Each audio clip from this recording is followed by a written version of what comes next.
Welcome to a series of how-to videos about managing your payroll and payments cycle on the Papaya platform. In this section, you will learn how to make salary updates on the platform. Payroll updates can be made easily on the project or company level, depending on your access permissions. Once you are logged in to the Papaya platform, click on the Payroll tab. In the Projects list, click on the project you want to add information to. Here you can see the project's cycle information such as cutoff date, payments date, active workers in the cycle, and how many files were uploaded to the project during the current cycle. Click on the Salary Updates tab, then scroll down to the Salaries section. You can add an inactive worker to the cycle from here if needed. Click the three-dot menu and choose Add Inactive Worker.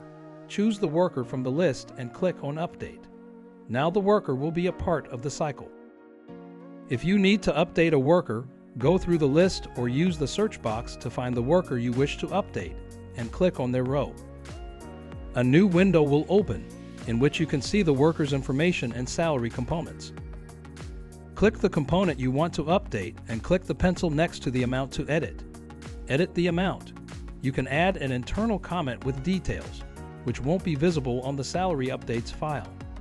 For a salary change, you can choose to make the change permanent or a one-time change. To make it permanent, activate the toggle. You can set a future or retroactive date from which the change will be applied. Click Save to finish.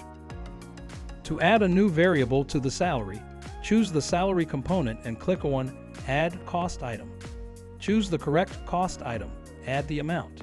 You can also add an internal comment that will not be visible in the salary updates file. To complete the process, click on Add Item.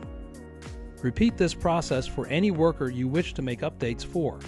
Now that you've entered your inputs for this cycle, you can keep editing and changing the data until the cutoff date. The platform will always save the latest changes made to your salary updates to a salary or variable item. After the cutoff date, the data cannot be changed anymore and is sent for payroll processing.